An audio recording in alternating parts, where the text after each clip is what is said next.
After rebirth, he immediately abandoned me, who was preparing to get our marriage certificate, and rushed to his pregnant childhood sweetheart. He didn't know that I had also been reborn this life. I decided not to help the poor anymore and to suffer with him, starting from scratch. I returned to the city for an arranged marriage. Hand in hand with my fiancé, we reached the top of the rich list. He cried and asked why he didn't become the richest man. My husband's stomach cancer was in its late stages. Before he died, he cried and said he regretted marrying me and apologized for his childhood sweetheart waiting for him to be widowed for 50 years. He decided to change his will and leave all his inheritance to his childhood sweetheart's son, who had cerebral palsy. I was so angry that I died. When I opened my eyes again, I was back a week before getting my marriage certificate with my husband. This life, my husband and I both broke off our engagement. She rushed to my young widowed childhood sweetheart, Li Xiaoru. I called home and agreed to the family's arranged marriage. On the other end of the phone, my parents took a while to ask hesitantly, "Cici, did Ji Wenjun bully you?" I held back my tears and said to the phone, "Brother Jean has always been very good to me since I was little, and I am willing to marry him." In my past life, when my husband Ji Wenjun and I first started our business, we suffered a lot. Initially, my parents were unwilling to help me, but it was John Lefeng who used the Jean family's resources, money, and effort to help me earn my first pot of gold. Later, before Ji Wenjun died, he betrayed me, and my children almost left with nothing. It was John Lefeng who mobilized the Jean family's legal team to help my children regain half of their family property. Ji Wenjun left a dying wish saying he didn't want to be buried with me. It was John Lefeng who, regardless of gossip, insisted on burying me in the Jean family's ancestral grave. In my previous life, I rejected John Lefeng, who was a suitable match for my family, and chose to suffer with the poor boy Ji Wenjun. I thought that after accompanying Ji Wenjun from scratch to success, he would surely cherish me. I never expected that after becoming the richest man, Ji Wenjun would say that he would rather be penniless than pursue love this life. I have decided to fulfill Ji Wenjun and his widowed childhood sweetheart Jean family. Brother, this life I want to be buried with you rightfully. Hanging up the phone, I planned to buy a few things at the supply and marketing cooperative, but I overheard Ji Wenjun and Li Xiaolu's conversation by accident. "Xiaoru, wait another 3 months for me. YA Sai's parents only have her as their precious daughter.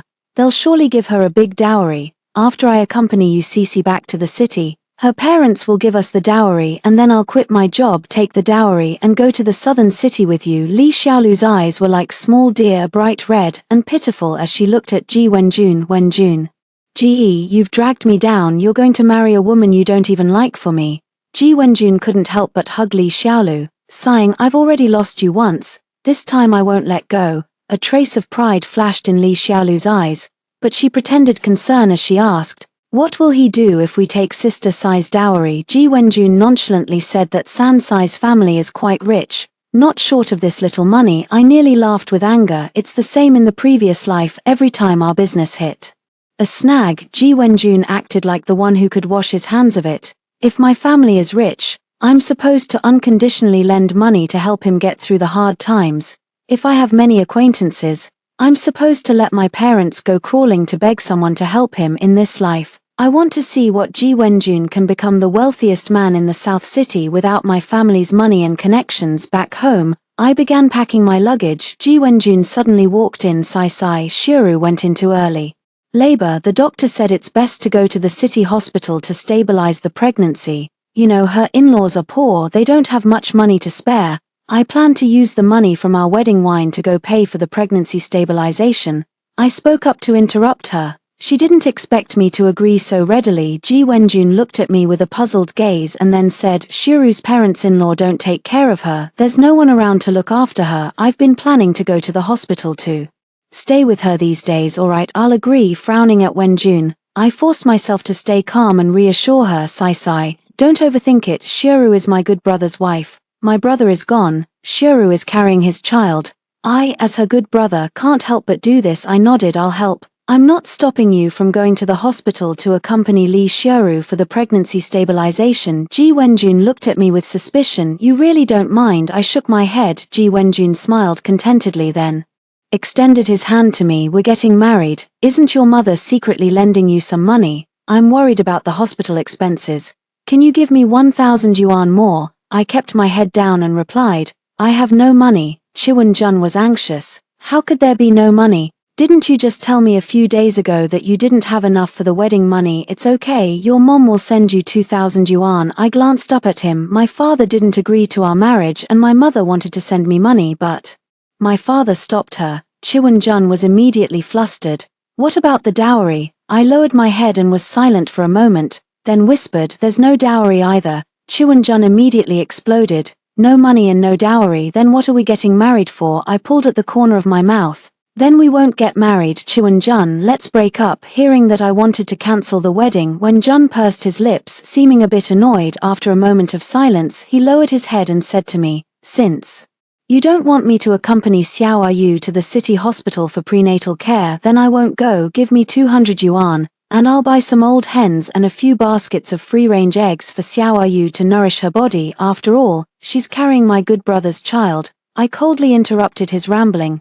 If you're so eager to serve her, one would think that Li Xiao Ayu is carrying your child. Chiwon-jun's face turned red and he yelled at me, Xiao Ayu is already pitiful enough to be a widow and you're still slandering her name. Are you happy only when you force her to death? I didn't want to argue with him anymore and responded indifferently. You're thinking too much. I won't interfere with you and Li Xiao Ayu's affairs anymore. If you want to spend money on her, spend it. If you want to give her gifts, give them. If you want to accompany her to the hospital for prenatal care, that's up to you. Chiwon-jun, I'm not kidding, the wedding is cancelled, I'm going home. Chiwon-jun was stunned for a moment, his expression panicked and he grabbed my arm. You Cece, what do you mean? I just saw that Xiao Ayu is a widow and is pregnant and it's not easy for her to be alone. I'm just going to the hospital with her. You Cece, can't you be more generous and kind? Just then, Li Xiao Ayu suddenly walked over with her pregnant belly, looking at me gently and saying, Cece Jie, it's all my fault. You and Wen Junji are about to get married. Please don't quarrel because of me, okay? It's all my fault. I apologize to you. I won't go to the hospital. I can stay home for prenatal care too. It's just that the doctor said I'm anemic and need some nutrient shots, and I need to buy some Jiao to supplement. I really don't have any money on hand. She said this, looking at Ji Wenjun with a distressed expression. Ji Wenjun immediately walked to her side and said reassuringly, just focus on your pregnancy. I'll go to the city to buy you Jiao later. Oh, and some dates, brown sugar, and free-range eggs. I'll bring them to you tonight. As he spoke, Chiwon-jun deliberately looked at me, gesturing for me to give him money. Li Xiao Ayu saw that I didn't say anything, and a smug smile flashed in her eyes. She added, also for the delivery and the full moon banquet, I've calculated that we need at least 2,000 yuan.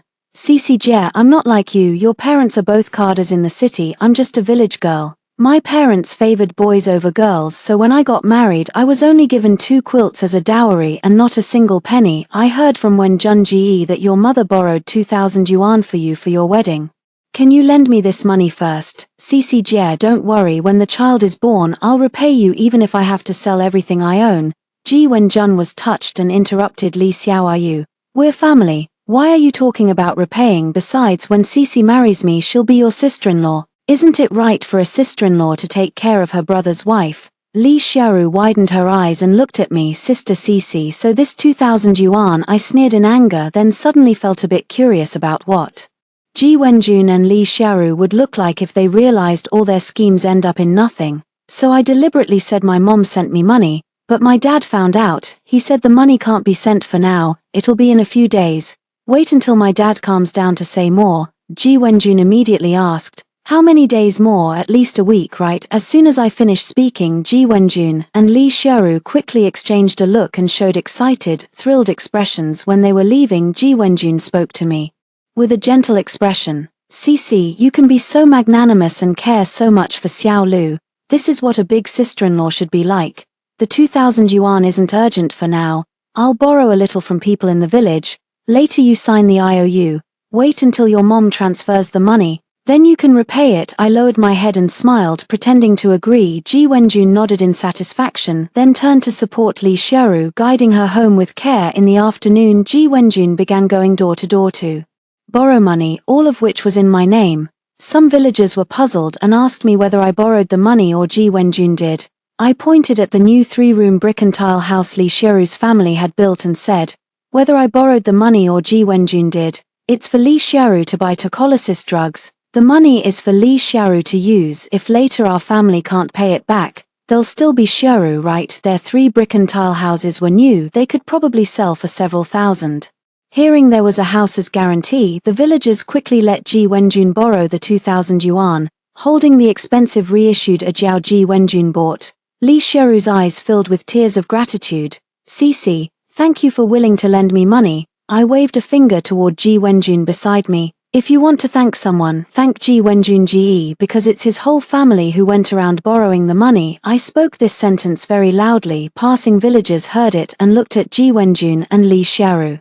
With a hint of ambiguity, one is a strong hot-blooded man, the other a young pretty widow. Normal people would know to avoid such a relationship, but I don't know whether these two are truly dumb or pretending to be, thinking that just grasping the one-layer classmate relationship could block rumors. In my previous life, although I sensed Ji Wenjun's feelings for Li Xiaoru were not ordinary, for Ji Wenjun's reputation, I foolishly helped them cover it up. If I hadn't helped them cover up in this life, the two of them would be unrestrained. A classmate who stays all day at the home of a young widow, helping him fetch water, chop wood, wash clothes, cook, as if he were the man of the house. A pregnant woman, who stoically helps a senior classmate wipe sweat, serve water, as if she were Ji Wenjun's legitimate wife. The villagers watched the show and laughed at me for not having the ability to keep my husband, even with a pregnant wife around. I smiled without speaking, turned, and delivered the last parcel to the post office in the blink of an eye. It was the day in my previous life when Ji Wenjun and I registered our marriage.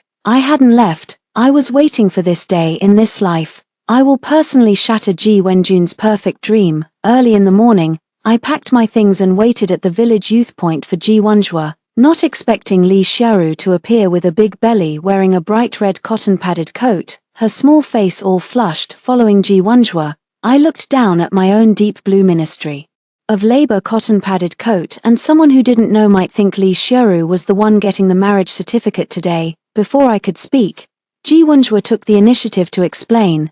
Previously the family was poor, and Xiaoru and my brother hadn't even had a wedding photo taken when they got married. He said that my brother and I look quite alike, and since today we're going to take wedding photos anyway, I might as well accompany Xiaoru to take one, as if my brother was with Xiaoru for a supplemental wedding photo. Hearing such nonsense, the onlookers in the village were stunned, and I just laughed. Why don't you two just pretend and really go through with it, take wedding photos and get the certificate? Ji Wenjua's face changed instantly. "Davero, you mean what?" I sneered. "Simply the literal meaning. Chuenjun, we haven't even married yet. You want to use my dowry to support your brother's wife. I think you should just marry her, that way you can serve him openly for a lifetime." Ji Wenjua's face turned sullen as she looked at me. Li Xiaoru suddenly covered her face and cried out, "Cici, it's my fault, it's all my fault. I just envy you too much. I envy that you can marry Brother Wenjua. Envy that you can go with Brother Wenjua to take wedding photos. If you're angry, I'll go back now. I won't take photos anymore, okay?" Ji Wenjua pulled Li Xiaoru back. "No, I promised you I'd accompany you to take wedding photos. I'll do what I say." "Cici, if you can't even tolerate such a small thing, he isn't worthy to be our Ji family's son-in-law." I forced out a laugh. "Fine, I'm not worthy to be your Ji family's daughter-in-law either." "Ji Wenjua, let's break up." When I said the two words break up, Li Xiaoru's eyes flashed with a hint of surprise. Ji Wenjua pressed her lips together, speaking unhappily to me. "Cici, Xiaoru said before that you often bully him. I didn't believe it. Today I found out you really do dislike Xiaoru in every way. I might as well tell you clearly, my brother is gone. Xiaoru and the child in her belly is my lifelong responsibility. If you can accept that, go with me to register now. If you can't, then we'll break up." I sneered again. "Then let's break up. I'll go back to the city today, and won't delay you and Li Xiaoru going to get the wedding photos." In front of the whole village, I directly exposed the window paper between Ji Wenjua and Li Xiaoru, and both of them blushed furiously. The onlookers immediately started gossiping. What did I say again? I had already discovered that Ji Wenjua and Li Xiaoru had a thing. And you didn't believe it. Who would have thought that Li Xiaoru's belly carried the seed of his good brother, which they couldn't wait to get together? Perhaps Li Xiaoru's belly is actually Ji Wenjua's. I think it's almost certain otherwise. Why would someone's wife be pregnant with a fetus and he Ji Wenjua rushed to borrow money for anti-pregnancy medicines? Listening to the villagers' chatter, I almost laughed out loud. At this moment someone finally reacted. That's not right, the money, Ji Wenjue said. His wife would repay later. Now that Xiao Seisei is unwilling to marry him, who does this debt belong to? Hearing that the villagers who lent money to Ji Wenjue would not marry me, they immediately surrounded Ji Wenjue and demanded an explanation. Ji Wenjue looked at me for help. Cici, you promised me, as soon as your mother sends the money we can immediately repay this debt. I spread my hands. I already told you that money was saved by my mom as dowry. Now both of us engagement is off. You're no longer my husband. How can you have the nerve to use my dowry? Ji Wenjun was completely stunned. He and Li Xiaoru had originally planned to push this 2,000 yuan debt onto me, so that they could take the money and run far away. Those IOUs were all signed by me, so the creditor would surely come looking for me for the money. But until this moment, Ji Wenjun suddenly remembered that the IOUs he had given me I hadn't signed for him yet. I leisurely watched Ji Wenjun's colorful face, satisfied with my enjoyment. Then took a stack of IOUs from my bag. With a clatter, the snowflake-like IOUs directly slapped onto Ji Wenjun's pale face. You borrowed the money yourself, repay it slowly yourself. I'm not sticking around. After saying that, I mounted my bicycle and left the little village where I had lived for 5 years. From behind there were Ji Wenjun's curses and Li Xiaoru's anxious explanations. Those funds were borrowed by Wenjunji from you. It has nothing to do with me. Ji Wenjun swore loudly. You treacherous bitch, I didn't spend a penny of that money and I still used it to buy you tonics. Now you want to wash your hands of it. Dream on. The scene became chaotic in an instant that day. I still couldn't return to the city smoothly. The villagers called the police. They asked Ji Wenjun and Li Xiaoru to repay the money. The two of them couldn't produce it and kept insisting that the money was in my name and that the village underworld police station should question me. After I explained the whole sequence of events, even the police thought it was far-fetched because Ji Wenjun and I never registered a marriage. We were not considered a couple. Therefore the money Ji Wenjun borrowed outside couldn't be counted as our joint debt. On top of that, those IOUs didn't bear my signature at all. In the end, the police ruled that these debts had nothing to do with me and I was released on the spot, while Ji Wenjun and Li Xiaoru were surrounded by a crowd of debtors at the police station for owing debts and not repaying, and they didn't dare come out. The next day, I finally boarded the return train. As the train was about to depart, I unexpectedly saw Ji Wenjun on the platform. He chased after the train, running and shouting that he knew he was wrong, that he wouldn't mess with Li Xiaoru and the child in her belly again, and that as long as I was willing to stay, he would treat me well in the future. Laughable. What good would he do for me? Only a movie projectionist in town with a salary of 25 yuan a month, or that mouth that could only swear and vow. As I came out of the arrival hall, I saw my parents and John Lefeng standing at the very front of the crowd. As soon as I looked up, my father's eyes were red, and my mother slapped my arm hard. Before I could cry out in pain, my mother pulled me into a tight hug. You ungrateful girl, you were going to abandon your parents for a man. Do you dare to do that again? I looked at John Lefeng with an awkward expression. Actually, during those years of going to the countryside, the reason I gradually started to like Ji Wenjun might be because she had a bit of Jean Lefeng's shadow. Jean Lefeng and I were childhood sweethearts. We grew up in the same compound. Although Jean Lefeng was the leader of the pack back then, I was just a little kid in a split crotch pants. I remember that even though Jean Lefeng didn't like to play with us, he wouldn't let the rascals from outside bully us. Later, when I was sent to Xinghua town during the countryside relocation, Jean Lefeng's family was implicated because his maternal grandfather was labeled a capitalist roader, and his entire family was sent to the far north of the country. I never expected that when we met again, both our families would be discussing marriage, because our families knew each other well, and Jean Lefeng and I had a childhood friendship. The engagement was quickly settled. A month later, Jean Lefeng and I got our marriage certificate and the wedding was held at the old Jean family residence. After the Jean family was rehabilitated, many of the properties and shops that originally belonged to them were returned. The old residence was ancient and elegant, with a vast area, resembling a suzhou garden. My family wasn't lacking either. My parents gave me half of their family's assets as dowry when I got married.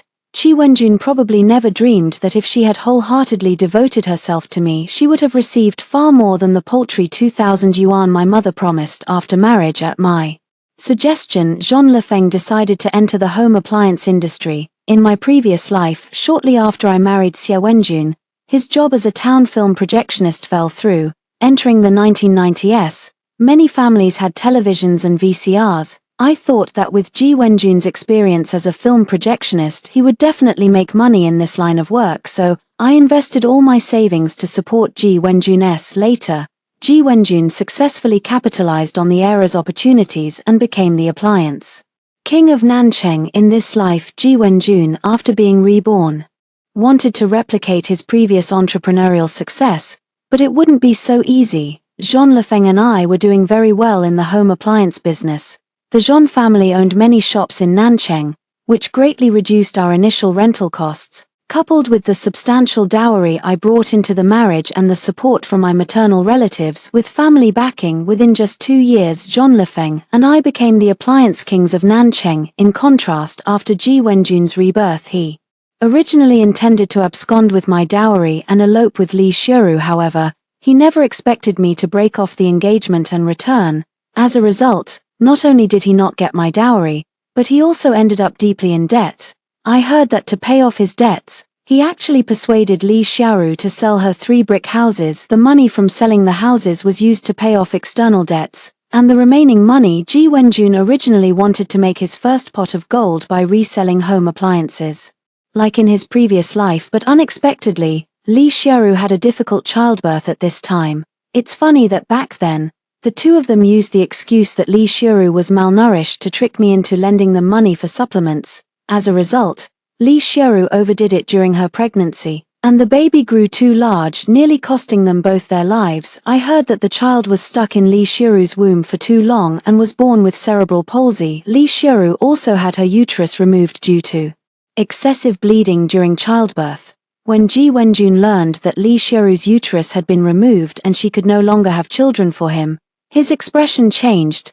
They had originally agreed to get married after the child was born, but the child was already 2 years old, and Ji Wenjun still refused to marry Li Xiuru. He still wanted to use the money from selling Li Xiuru's house to resell home appliances in Nancheng. In my past life, I used all the money I had and borrowed a lot from relatives, doing my utmost to support Ji Wenjun. However, this time, worried that Ji Wenjun would abandon her after his business became successful and rich, Li Xiuru obstructed him in every way, placing all the family's money with her parents. Unexpectedly, her brother gambled and lost all the savings Li Xiuru had hidden with her parents in less than a month.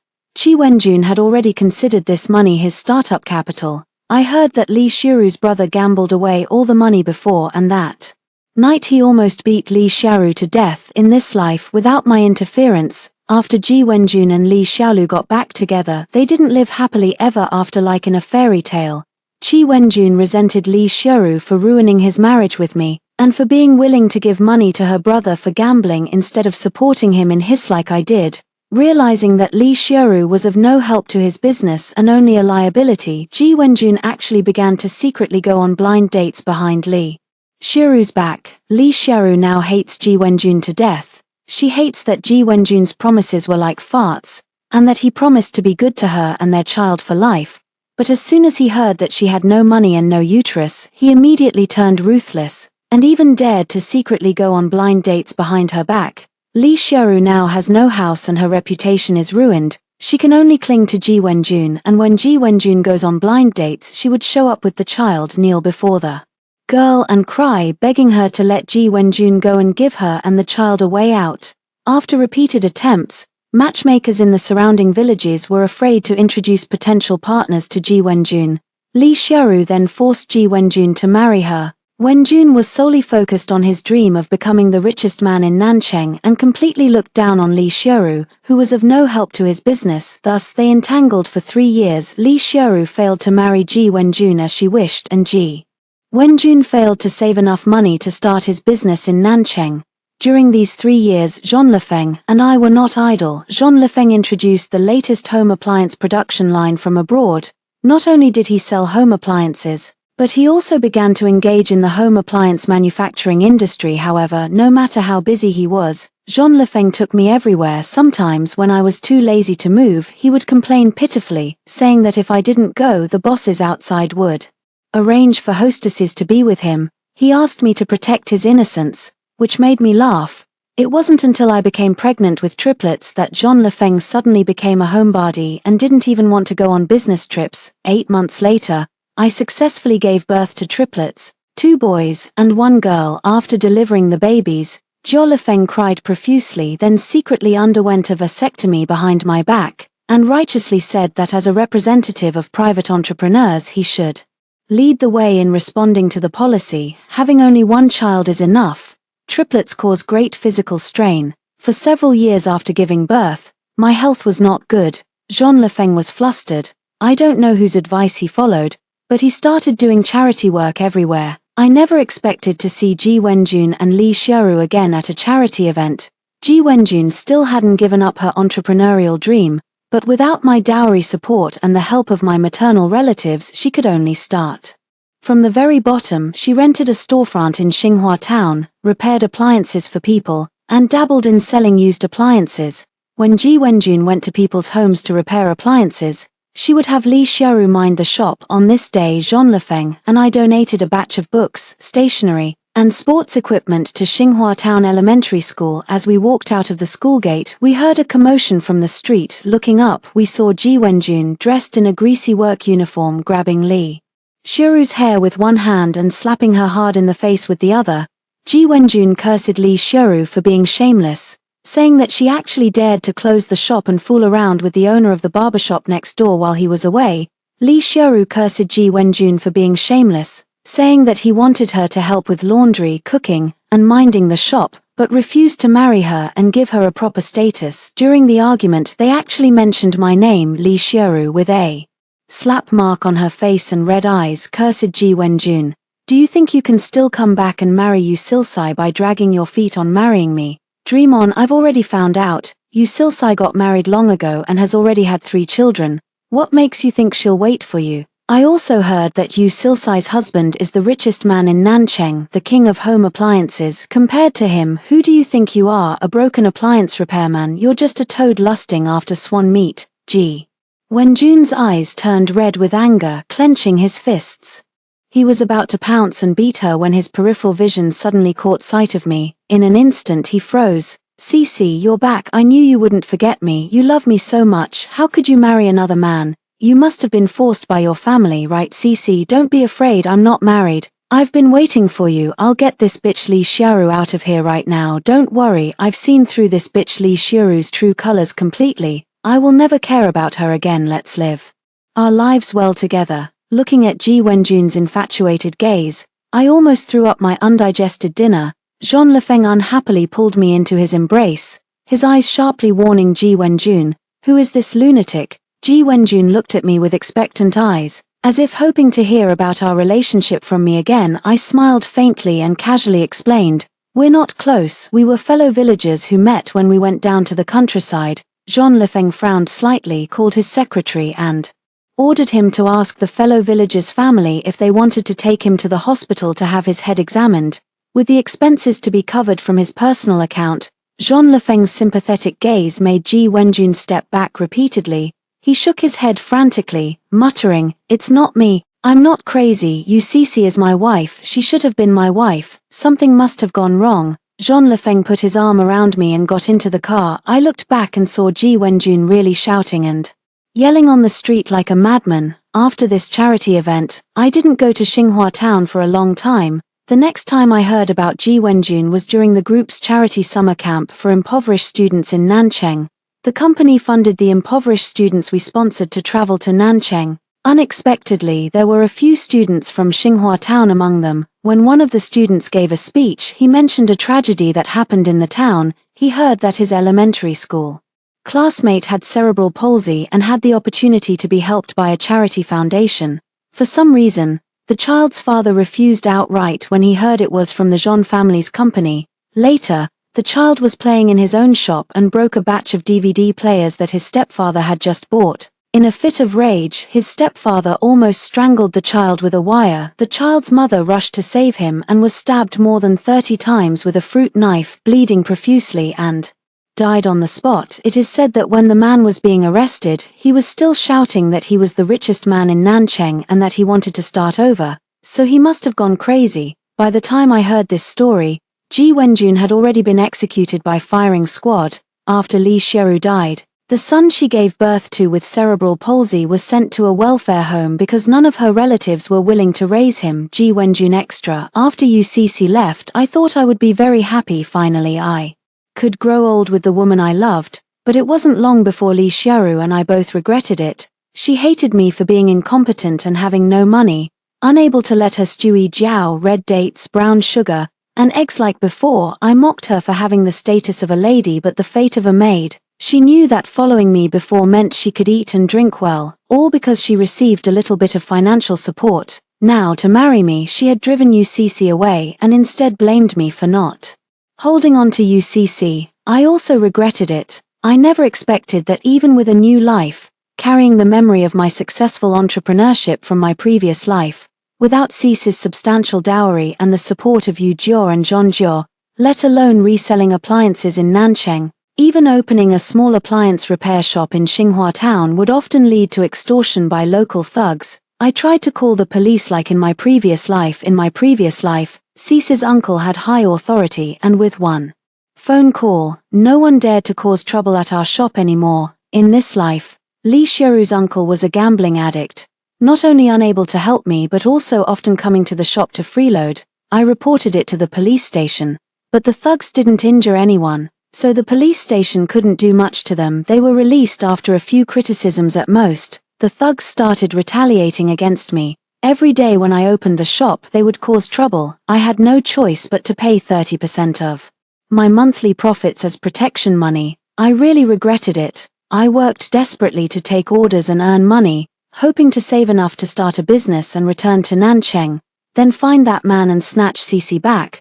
But for some reason every time I saved a sum of money, a major expense would immediately occur at home. In the first year Li Xiaolu gave birth to a child with cerebral palsy and my son developed epilepsy which wiped out all of our savings and left us with tens of thousands of yuan in debt. In the second year my father was killed by a mad cow while herding cattle, and his funeral cost a large sum of money. In the third year, my mother attempted suicide by jumping into a river but survived, and the rescue effort drained the money I had painstakingly saved in my past life. Sai managed the household affairs for me. My parents lived to over 90 years old before passing away. I was busy with my business ventures and Sai never let me worry about anything at home. But in this life, whenever anything happens at home, Li Xiaoyu only cries. At first I patiently comforted her, but later whenever I heard her cry, I became violently enraged, wishing I could strangle that bitch. It's all his fault.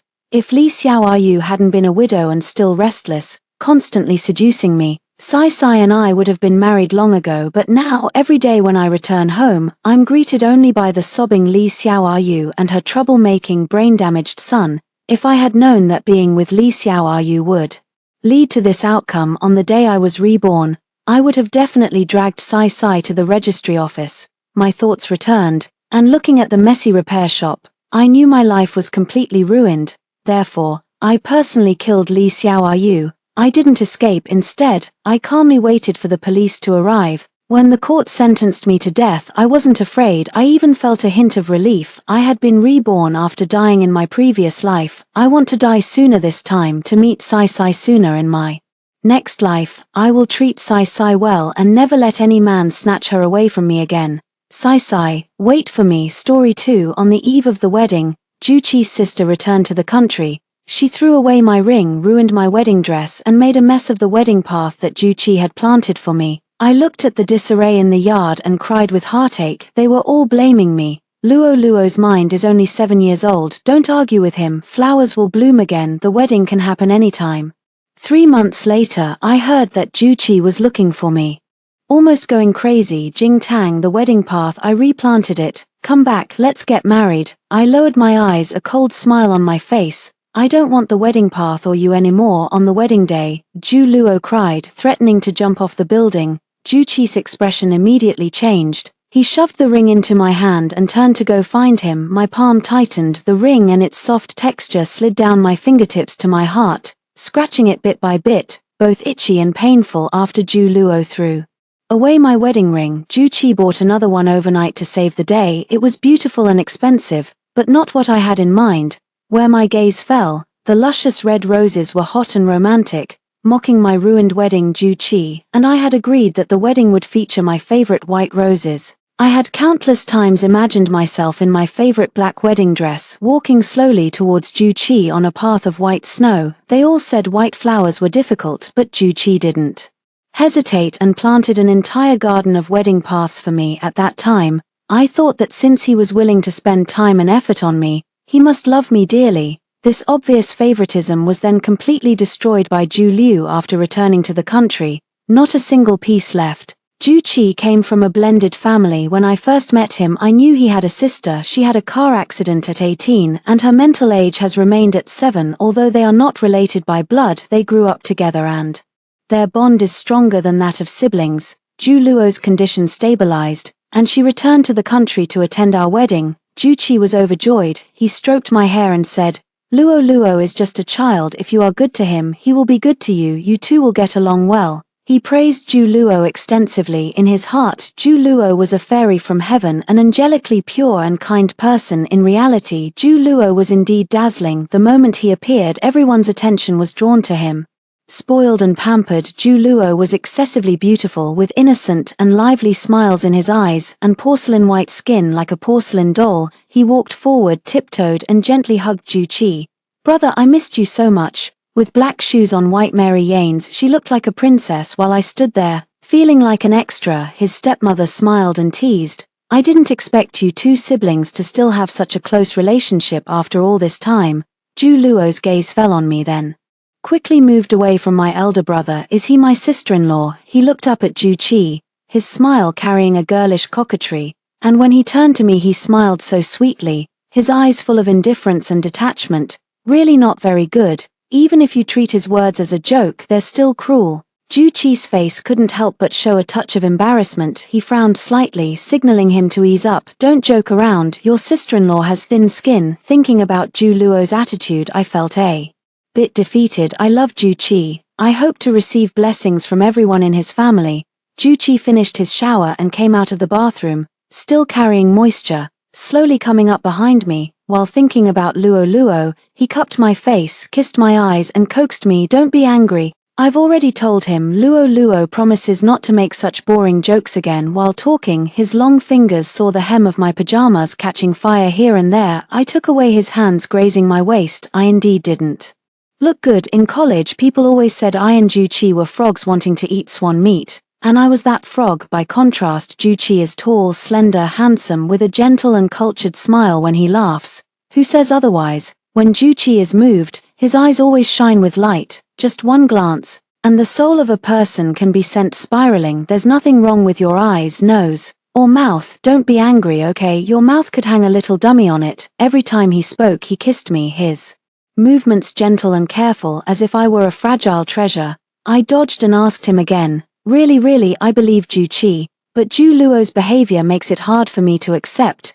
Ju-Chi stretched out his hand to smooth my furrowed brows, with a serious look on his face. He's just playing around. Luo's mind is only 7 years old, still a child. Below, an unexpected commotion suddenly came from downstairs. Ju-Chi's eyes immediately cleared. He got up to put on clothes. I was worried. I fell briefly.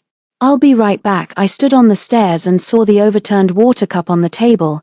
Ju-Chi sat on the sofa, carefully applying medicine to Ju Luo, his brows full of unraveled pain. In that moment, my heart felt as if it was being torn hard. First time tasting a sour sweetness. I treated Ju Luo like an ignorant child, as Ju-Chi wished, but I never imagined Ju Luo's disgust towards me would be so intense. I prepared the meal and used my chopsticks to put a piece of fish onto Ju-Chi's plate. Seeing my action, his expression immediately changed.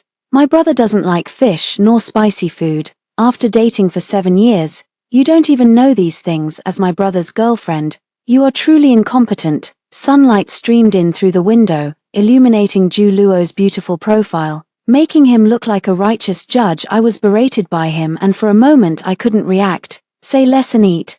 Ju Luo's hand was burned and Ju-Chi was feeding him. He merely glanced up at Ju Luo, who then obediently fell silent. I didn't want to delve into the subtle interactions between them. I clearly remembered Ju-Chi telling me when he was pursuing me that we had similar tastes, shared interests, and aligned values. He assured me we were the most compatible. The first dish he ever made for me was boiled fish in chili oil. On another scorching day, he accompanied me to a shop near the school gate to eat spicy mixed noodles and drink a 2-yuan cup of mung bean slush. I lacked the confidence that someone so outstanding and dazzling would like me, so I kept rejecting him. Juqi pursued me tirelessly for a long time before I finally let down my guard bit by bit, leading me out of my enclosed and narrow world.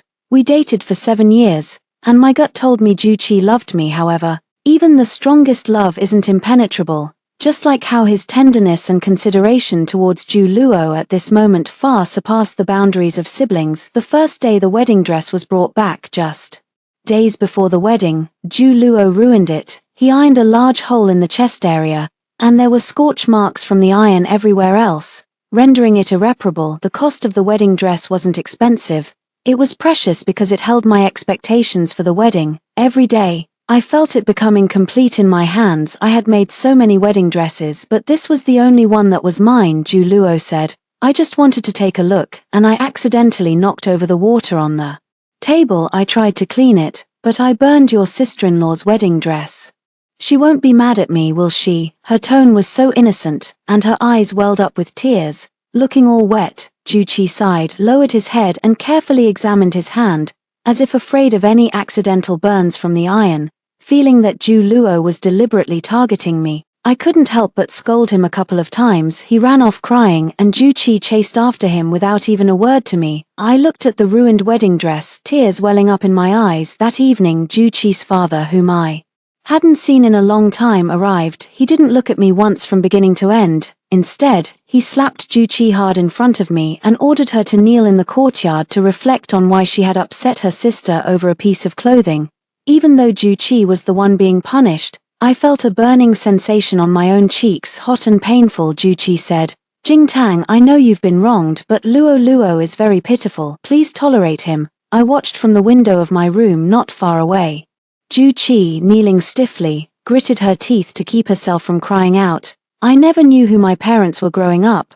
I was raised by my adoptive parents, who treated me poorly. I deeply understand the importance of family and have always longed for a home of my own. I didn't want to cause a major rift between Juqi and his family because of me, so not long after, when Ju Luo threw my diamond ring and made faces at me from behind Juqi, I forced a smile. "It's okay," I said, "I can just buy another ring." Juqi's stepmother, with a grim expression, spoke to me in a tone befitting an elder. "Jingtang, Luo Luo is just a child. He doesn't understand anything. You should have kept your belongings properly stored instead of causing everyone unhappiness after the incident." Her words implied I was to blame, that I was trying to sow discord among them. While they were all coddling the dejected Ju Luo, I sat by the river, turned off my phone and drank alone all night. Being too hard hurts oneself and others, while being too soft leaves one unprotected. I didn't know how to be both sharp and gentle simultaneously. It was nearly dawn when I returned home. Juqi was pacing like an ant on a hot pan, calling my phone repeatedly. Beside him, Ju Luo calmly advised, "Sister-in-law is an orphan. He has nowhere to go. Even if you don't look for him, he'll come back obediently." I chuckled. They all called him a child, but were these words a child would say? Indeed, with such an innocent-looking face. It was easy for him to do anything. Juqi's brows furrowed, his gaze fixed on Ju Luo, filled with disbelief. For the first time, he spoke harshly to Ju Luo. "Luo Luo, why are you so sharp-tongued?" I walked into the hall. Juqi's eyes were red, and he looked rather pathetic. I could barely walk, and he immediately carried me upstairs. He didn't utter a single word of blame, gently holding me in his arms, hugging me tightly. Her voice came from behind, tinged with a fragmented attempt to placate. "Everything around us is so soft and peaceful, as if nothing happened. Jingtang, Luo Luo will leave soon.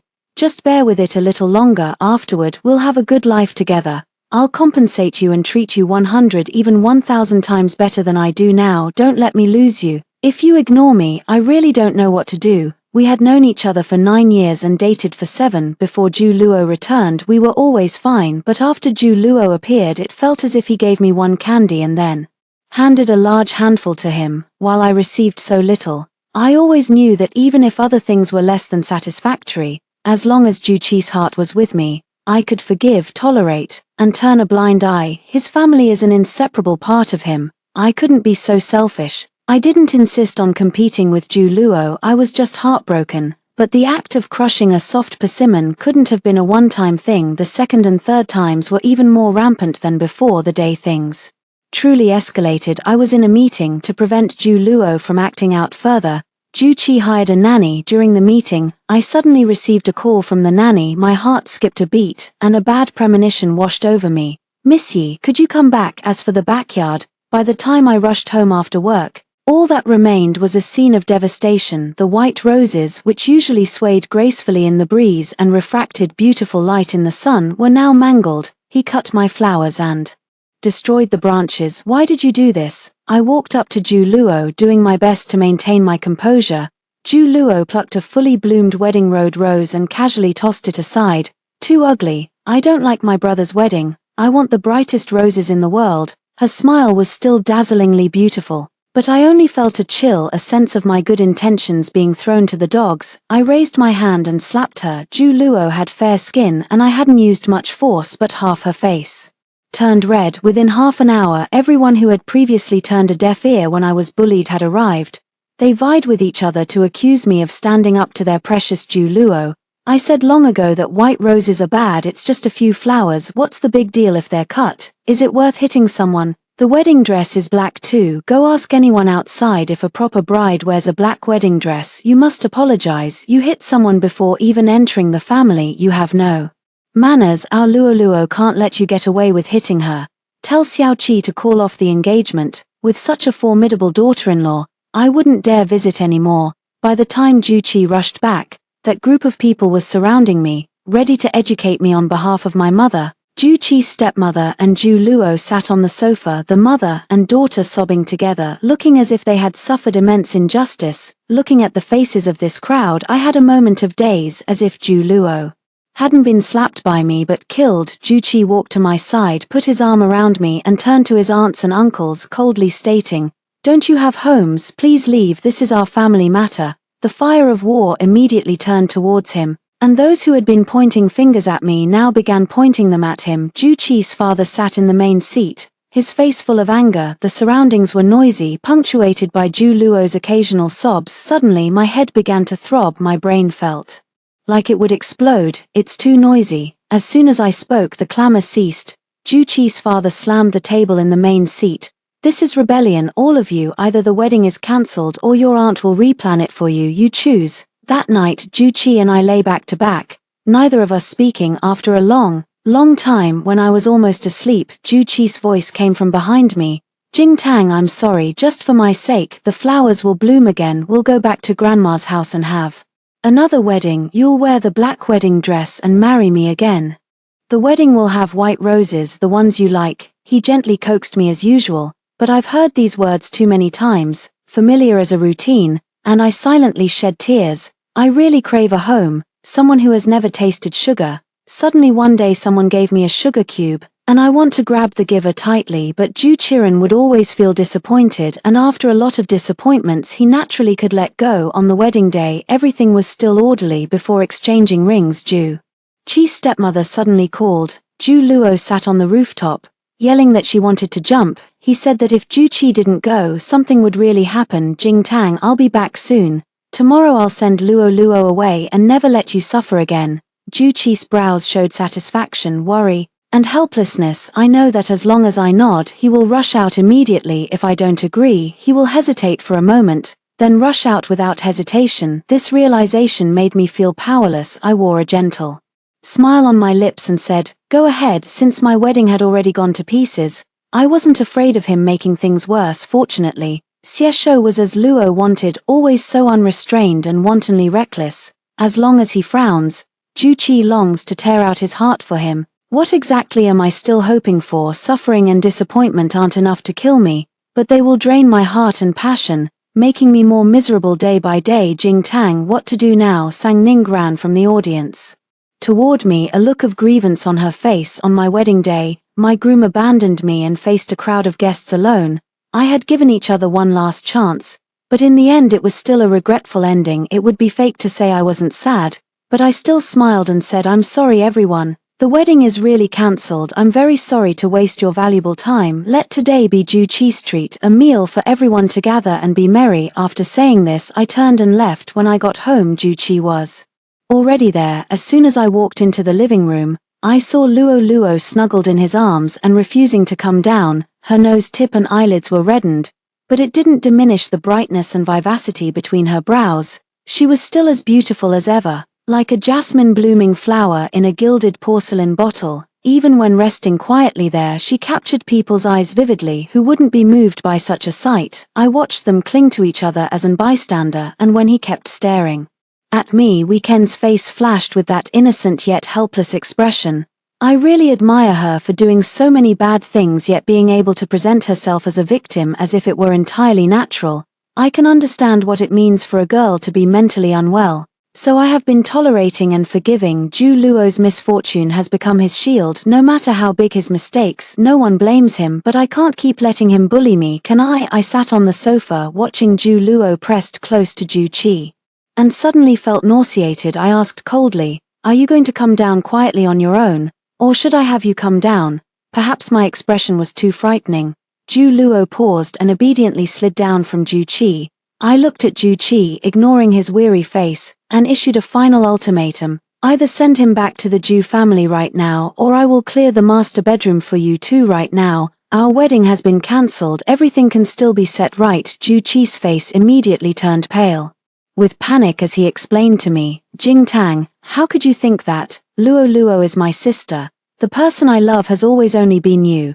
His gaze was sincere, just like the day he first said he loved me. But looking at the mess in front of us, how ridiculous it all is, saying he loves me, and yet what has he done for me? He couldn't properly harmonize my relationship with my family, nor did he give me enough sense of security. It's obviously impossible to coexist peacefully, yet he still wants both ends to be sweet. How could that be possible? Juqi, no matter what you decide, I don't want you anymore. I left Jiangcheng, and when Juqi sent Ju Luo home, I went to the airport. I know she will choose to stand by me, but not because she cannot live without me, but because she cannot bear the comfortable circle I created for her. After 7 years of companionship, we have always been each other's most important person. After Zhong Luo returned to the country, I clearly felt that I was less important in his heart. Perhaps being together created a sense of comparison, a clear order of who mattered more. Leaving him wasn't as difficult as I had imagined. From deciding the destination to booking the ticket, it took only a few minutes. I spent 3 years filling my life with Juqi and myself, but when I left, my luggage was even more insignificant than when I arrived. On the road, I broke my phone card, blocked him, and deleted all of Juqi's contact information. 3 months later, I heard from Sang Ning that Juqi had been frantically looking for me. By then I had already returned to where I was born, opened a studio in a small town miles away, and bought a courtyard filled with blooming flowers. Every morning when I open my window, Alice Bubble always amazes me. The pace is slow, but everything is so peaceful and solid. In the bright and kind May, the locust flowers are white, and the stream becomes full, rushing and colliding with the stones, making a ding-dong sound. I confirmed the details of the dress with the client, and it was already evening. I walked home under the moonlight, and as I reached the alley entrance, I heard someone shouting, "Stop thief!" In the moment of my confusion, a person appeared in my sight. I panicked and picked up a brick for self-defense, but I was so scared that when he got close to me, I hit him on the head with the brick. The tall man with a buzz cut and a fierce look with dark eyes staggered and turned to look at me in disbelief. My first reaction was that I was finished. But he didn't stay long, glared at me and ran forward again, my legs weak. I ran back to the studio and immediately called the police. Less than 10 minutes later, the man from before came directly to my door. Seeing it was me, he paused, frowned. "It's you." I trembled and avoided his gaze, hastily denying, it's not me. "Miss, if you hit someone, not apologizing is one thing. What kind of attitude is this?" In my opinion, he was a wolf in sheep's clothing. I wanted to cry but had no tears. I knew he must have come to settle the score. Seeing him about to take another step forward, I pointed to the bag on the table. "There's what you want in there, take it and leave quickly." I was afraid of provoking him, so I didn't dare to say I had already called the police, and could only keep backing away, maintaining a distance from him. "Madam, please calm down." He helplessly raised his hand and rummaged in his pocket, I suddenly realized he might have a knife. My hair stood on end instantly. I grabbed whatever I could reach and threw it at him, screaming as I hit him, "Help! Damned, stinking rogue, you get lost now." The man in front of me had only been dodging away, but upon hearing me say that, his face changed instantly. He took a few steps forward and glared at me coldly. "What did you say to me?" I was scared by him and froze, my forehead full of question marks. The man's eyes were as fierce as an eagle, and suddenly he roared at me like he had gone mad. In my life I hate most when someone calls me a hoodlum. I'm a police officer. Police. In my astonished gaze, his hand slipped back into his pocket and he pulled out his ID. The badge was not on him. "This is my ID card. Look carefully. I'm clearly not a filthy rogue." Peyran tucked the ID away. I cautiously pointed to his white shirt. "You aren't wearing a police uniform." Peyran's tone softened. "I've gotten off work. I still feel uneasy, but you came alone to apologize," and gave me a fierce look, clearly unhappy with me. "Gnashing your teeth. That's because a certain lady reported seeing the face of a criminal. She was very scared and panicked, and I happened to be the closest." I think to myself, you are the party involved. Can't you stay out of it? As the words reached this point, he finally seemed to realize something and glared at me angrily, without mincing words. "So the criminal you spoke of is me? You can't even tell who is who, and you still pretend to catch a thief? Are you crazy? Didn't your teacher teach you, when confirming one's own safety and conducting safety knowledge lectures on acts of valor at the police bureau? I'll definitely invite you to sit in the front row." He spoke as if it were true, so how could I refute it? I'm so scared that I let go of the brick. I grabbed the scissors on the table, staying far away from him. "Before the police arrive, I won't believe your words. He only showed me his ID. I didn't see his police officer badge. Besides, police officers don't respond to calls with fewer than 2 people. Only a fool would believe he's the one paying for it." But alas, seeing that I was truly frightened, he retreated to the doorway and stood still. Soon, I saw a police car pull up outside. 2 officers got out, and I heard them call him captain. It turned out to be a complete misunderstanding, and I felt deeply sorry. Not only did I wrong an innocent person, but I also called him a hooligan. I ran into Peyran again a week later. I had just returned from delivering a dress ordered by a client. I grabbed a quick bite at a roadside stall in town and was about to head home when I was paying. A lewd hand grabbed my shoulder. I turned around to see 3 men, clearly drunk and lacking manners, looking at me with ill intentions. I subtly took 2 steps back. "My boyfriend went to the restroom and will be back shortly." The leader of the group sneered, his eyes raking over me from head to toe. "Little girl, I've been watching you for a while." "What boyfriend? Tonight I'll be your boyfriend." I turned and bolted. The world always has its share of people who use drunkenness as an excuse to do bad things. I was wearing a skirt and heels, and after only a few steps I twisted my ankle. I pulled out my phone to call the police. "If you come any closer, I'm calling the police." People nearby glanced over, but they waved them away. Nothing to see, just a couple arguing. They said, "I thought I was probably done for today." Suddenly someone shielded me. The hero who appeared out of nowhere was a head taller than me and kicked one of the hooligans about 2 meters away. Peyran stood there radiating integrity, his police uniform crisp. He looked down at me, his jawline clearly defined and handsome. He happened to be on his way back from a call when he encountered me being harassed by those hooligans. "What a coincidence," I said, forcing a smile. He asked me, "Why do you always walk alone at night?" I retorted, "Not to be outdone, aren't you?" Peyran fell silent. We stood there, unable to speak, the air so still that neither of us said another word. By the time we finished the police report at the station, it was late at night. I hobbled home. "Officer Pei, please keep a little distance. If anyone saw, they'd think I was with a gangster." Peyran smiled. "The warm-hearted Miss Yi treats her savior this way." After a long stare, she walked up to me and squatted down. "Come on, I'll carry you back." Thinking about how I had just teased him, his sudden kindness made my face flush. How could I possibly accept? "Thank you, but no need." I took a step to turn away, but a sharp pain made me wince. Helplessly, I turned back, steeled myself and climbed onto his back. As we walked, I could clearly smell the faint, refreshing and clean scent of gardenia body wash on Peyran. On the sofa, Peyran knelt on one knee, applying ointment to my ankle. His hands held my foot, his movements surprisingly delicate and gentle for someone so large. "All right," Peyran said, looking up at me, his smile freezing on his face. I'm sitting on the sofa, a little taller than him, and now being this close makes a sudden glance into his eyes, and there's a Moment of positive energy. This person actually looks quite good.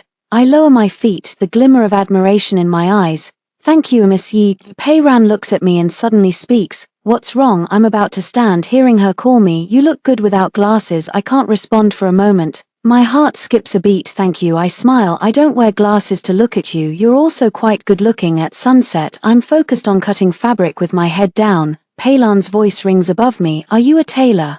From his colleague last time I learned that he's an orphan too, which somehow makes me feel a bit of empathy. She passes by after work and comes in to take a look at me, motioning for her to sit. I pour him a glass of water. I'm a designer, primarily focused on design, but I also make clothes from time to time. What kinds of clothes do you make? I think for a moment and answer honestly. I do more women's wear, coats, kyongsams, dresses. Occasionally I take on formal wear and wedding gowns. Peiran suddenly becomes serious. Would you do men's wear? Of course I would. I look up at him, my gaze landing on his white shirt. I ask with confusion, are you going to make clothes? In 2 months there's a blind date. I've never worn a suit. Peiran smiles awkwardly. The handmade ones must be expensive. Not expensive, then it will be my apology for slapping you with a brick after I finish my current work. I sit down to talk to him, and I've gotten to know Peiran as well. He is straightforward, doesn't beat around the bush. I'm quite willing to be friends with him. The time is a bit tight for the second date in 2 months, so I quickly stand in front of the mirror in my shop. Peiran rests his chin in his hand, looking left and right, frowning with confusion as he speaks. Am I really that much of a troublemaker? You're not the only one who has said that, with a look of confusion, both foolish and adorable, but I can completely understand him. For people like us who have no one to rely on, if you're not tough, you'll be bullied. His cold-faced look isn't exactly someone you'd mess with. But it's not as scary as people say. At first impression, I formed a biased image of the bad guy. Peilan doesn't look like a very handsome guy at first glance. Shaved head, without styling, the image can only be considered upper middle. But his body proportions are perfect, muscles firm, a pair of long legs long and straight, which is a big plus. Her temperament is excellent, strong and stern. With a good makeover, it's enough to make a naive girl fall for him. On the day Peiran's suit half-finished was completed, I had told her to come after work to try it on. When she came in, I was turned away from her, organizing a client's formal dress. Peiran, please wait a moment, I'll be right there to bring you to try the suit. After a long time without him speaking, I turned around in confusion, and the smile froze on my face. Juchi stood behind me with red eyes, looking worn and desperate from travel, disheveled hair fluttering, probably fragile again. If it had been before, he would never let himself look this bad. Before I could speak, Juchi spoke first, his words full of heartbreak from being abandoned. Why did you leave without saying goodbye? I've looked for you for a long time. I think of you every day, but I can't seem to find you anywhere. On the path to Jin Tang's wedding, I planted anew. Come home with me, let's get married. Used to Peiran's straightforwardness, this time hearing Juchi's crumpled words made him a bit uncomfortable too.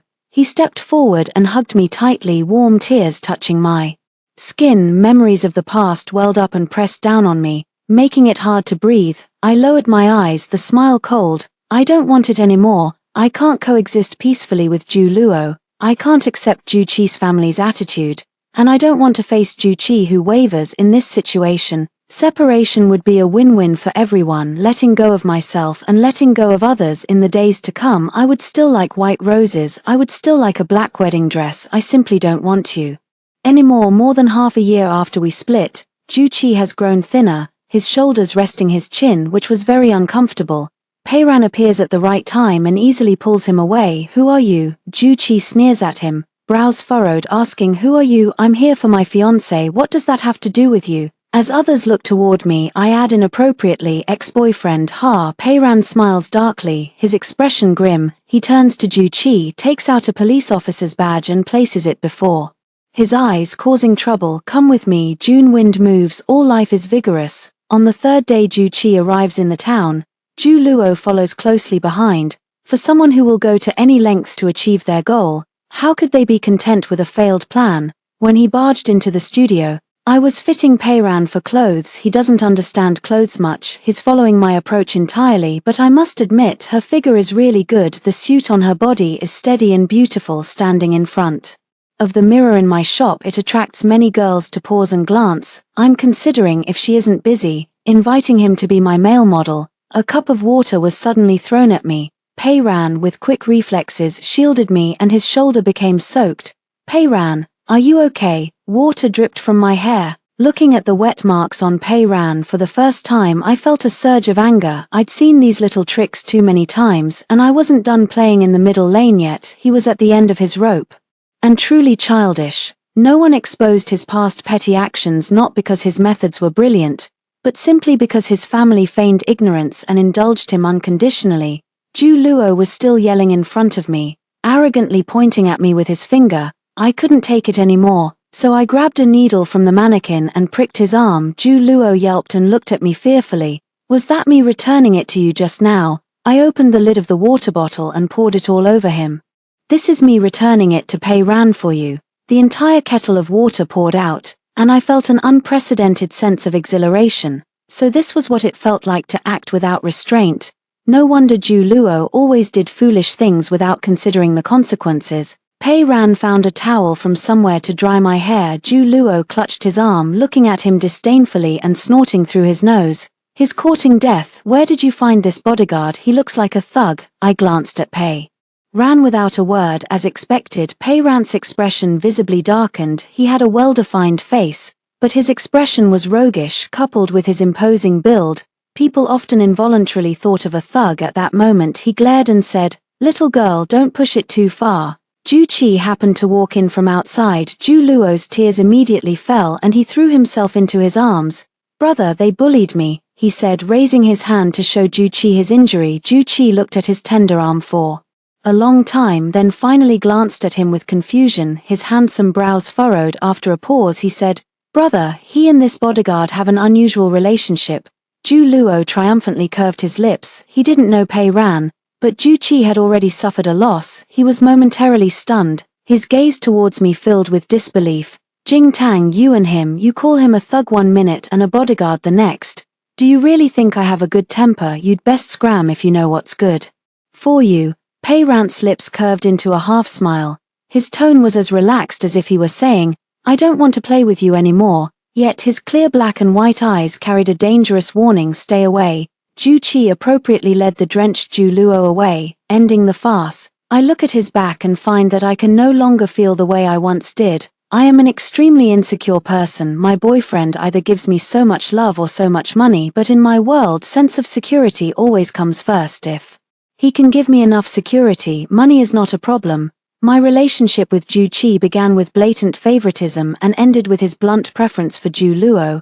I think perhaps heaven dislikes greedy children, and I am too greedy. I want too much love, so after all the twists and turns, I'm still alone, getting nothing. The towel in front of my eyes blocks my view. "You help cover me without thinking, just in case he pours sulfuric acid." Pei Ran's eyes brighten and he jokes offhandedly, "It's really incurable." "I wasn't joking with you, I'm just afraid he could really do it." I'm unhappy with his teasing smile. My gaze shifts, and the towel in his hand makes me take a cold breath. The towel is the one I used to wipe the table. July, the sky is blue.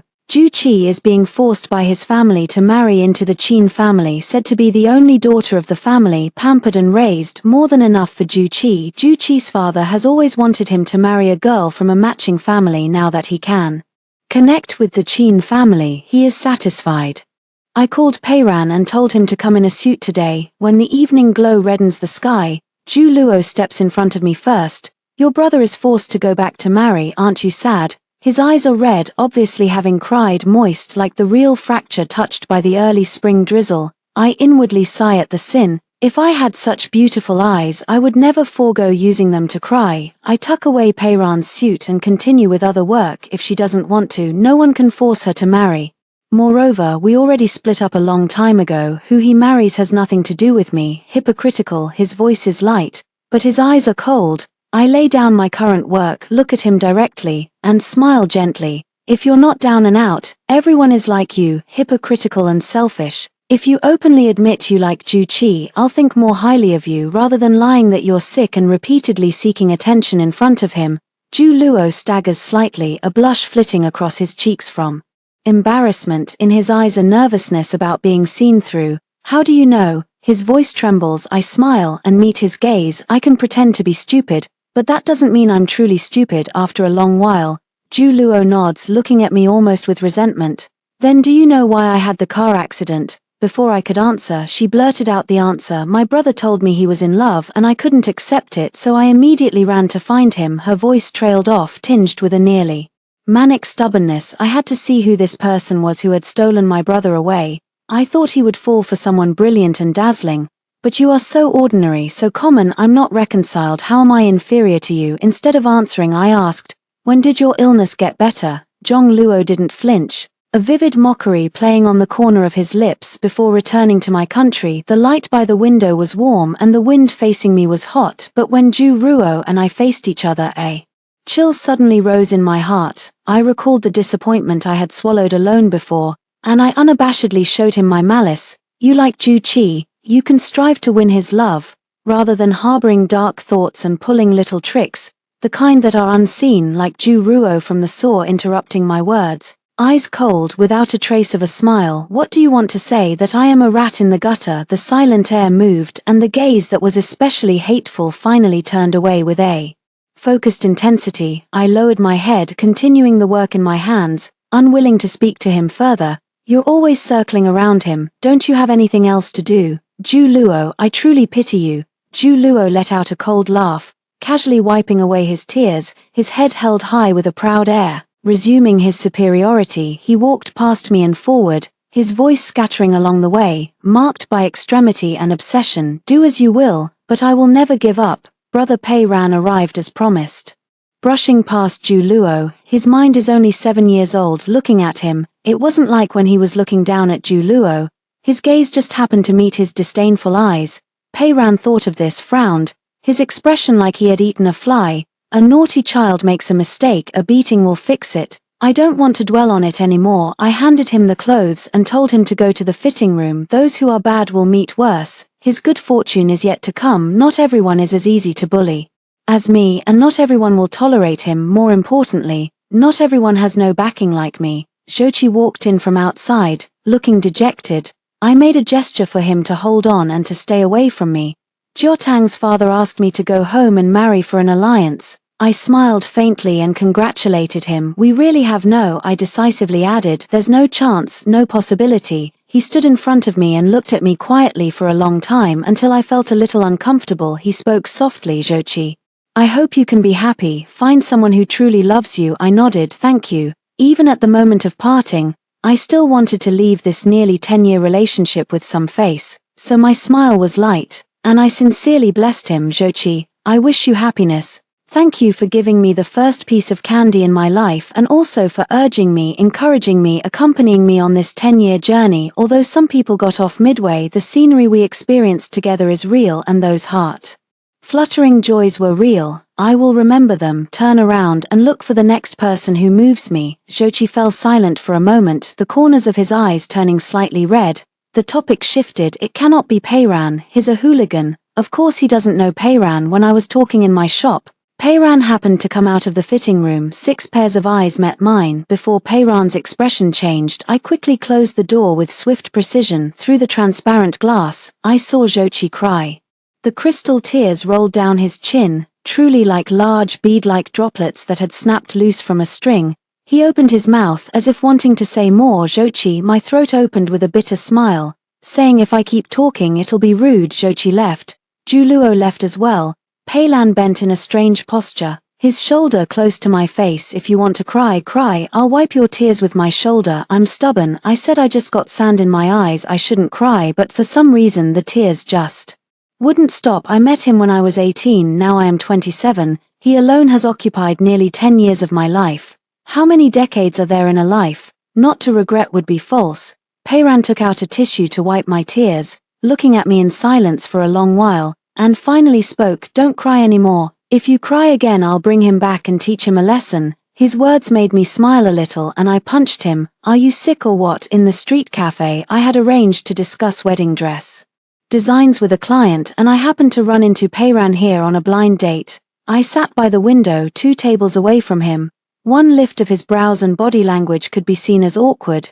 He obviously had little dating experience, only nodding or grinning foolishly with a mouthful of neat white teeth. While the client went to the restroom, I watched his flustered state and couldn't help snorting with laughter in my line of sight. Peyran looked at me and I turned my head toward the window, my lips unable to hold back the smile. The subsequent work went smoothly. As I was about to leave, the client smiled and asked if there was some happy news today.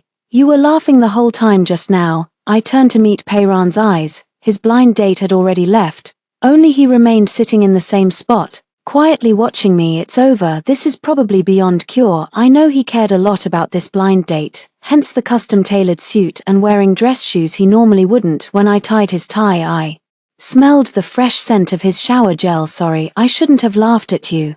I walked over and apologized softly, saying I shouldn't laugh at him when he was in such extreme embarrassment. I don't know if that affected his mood. It's not your fault that you still gaze at me, your eyes resting on my brow, your smile soft and serene, and it makes my heart falter. The remaining days were hot and stifling and the air seemed to freeze. Today is overcast, everywhere filled with threads of grey that get through every crack. In the evening, Peyran brought me a watermelon. He took the cold water with ice from my hand, placed a piece of watermelon into my palm. I took a bite, bent over to sketch the design. Rai's hand brushed my ear and tied up my scattered hair. After a long while, his voice rang behind me. Could you make me a set of clothes again? I turned to look at him in confusion. Yes. Though my eyes are merely a ruler, half a month's time wouldn't cause too much change in weight, but for rigor, I still picked up the tape measure to confirm again. Today the atmosphere was unusually quiet.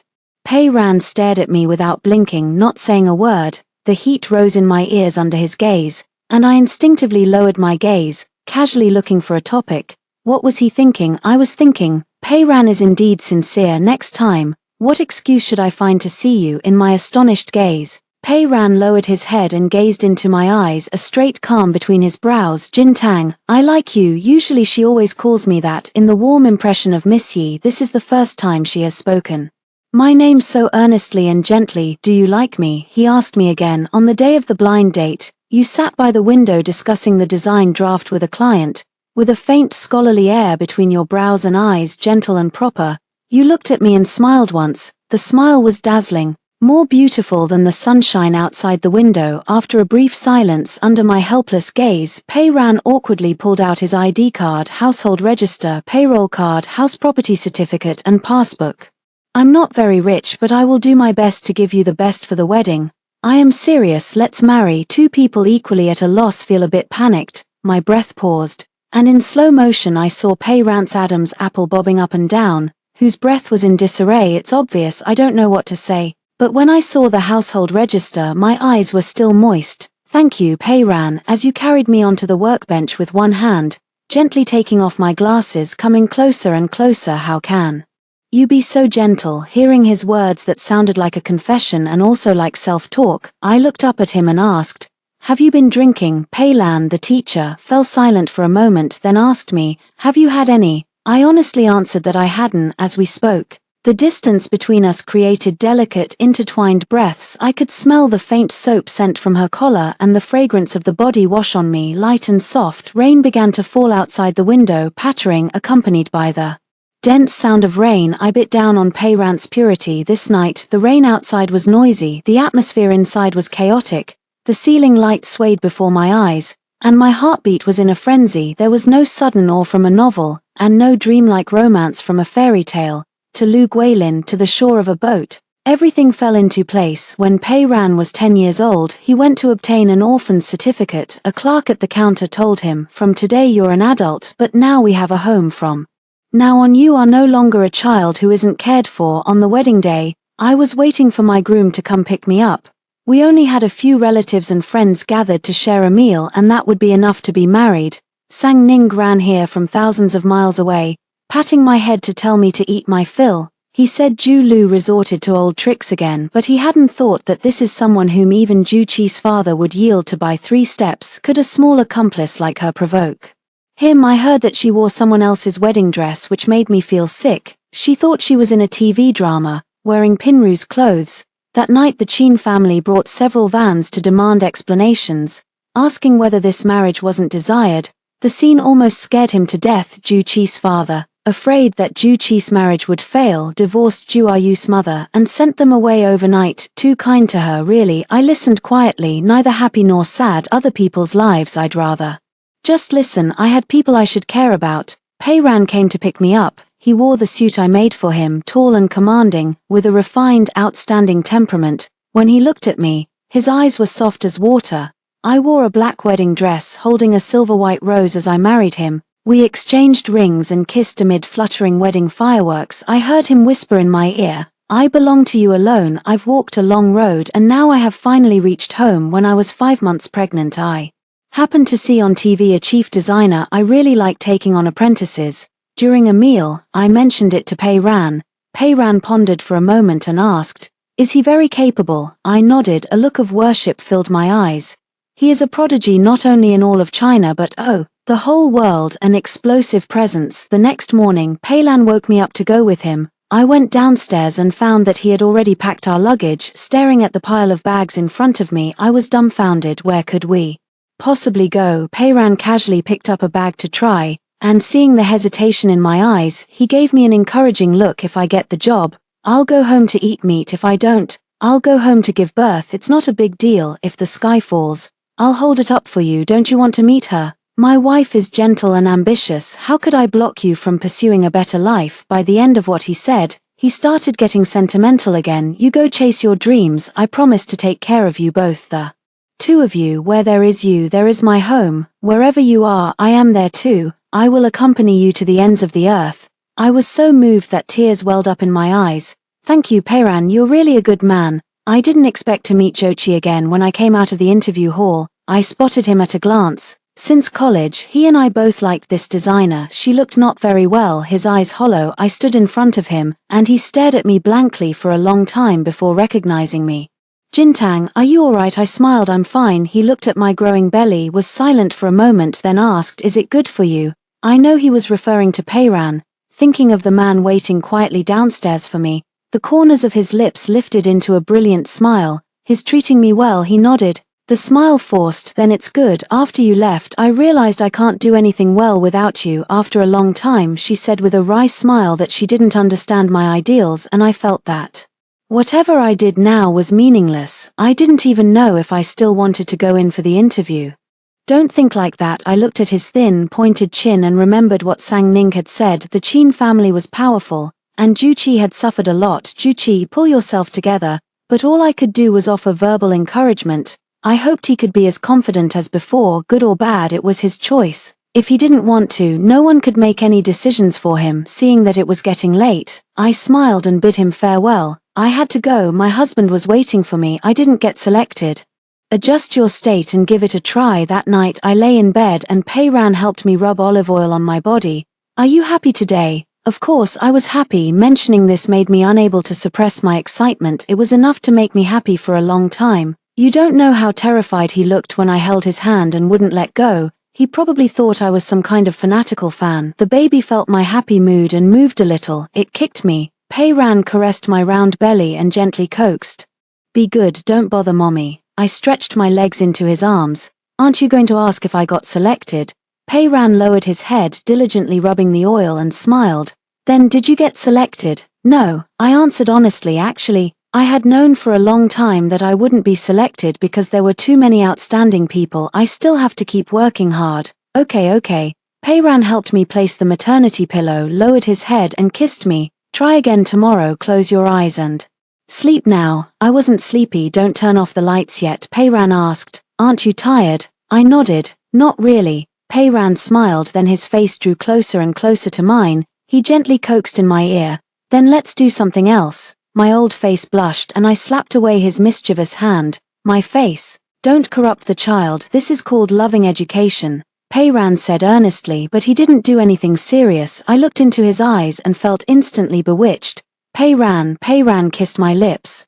"Call me husband." After a long while he held me and asked, "Are you tired?" I always nestle into his arms and nod obediently. Should I sleep or not? I neatly set down the maternity pillow, closed my eyes and hurriedly nodded. "Please turn off the light. I want to sleep, thank you." On the day the baby was born, Peiran cried louder than I did after I gave birth and was rolled out of the delivery room. Her eyes were red. She hugged our daughter and smiled so wide she couldn't close her mouth. You love saying thank you so much, so why don't we just call it pleased to thank you? What the heck? I almost jumped up to hit him. In the end, I gave the baby a name, Jareen. I hope she has luck all her life. Smooth sailing. Born in September. Nicknamed 9999 when I was 2. Peiran took us to sweep the graves of our grandparents. I kowtowed a few times, hoping Granny would bless me in the new year to lose 10 pounds, become more beautiful, earn a fortune, and have everything go smoothly. Thank you, Granny. Peiran hugged me and for a long time I couldn't help but laugh. Granny, don't listen to Jingtang talk nonsense. You only need to bless him with safety and peace. The day before yesterday it snowed, and the ice on the road hadn't melted yet. In the white snow I saw sprouting grass. Peiran held me with one arm and held my hand with the other for a long time. Walking home as the coming spring of warmth and blossoms approached, I firmly believe that a broken mirror cannot be remade, but a withered tree can meet spring again. I wait for the next season of blossoms. I have come home.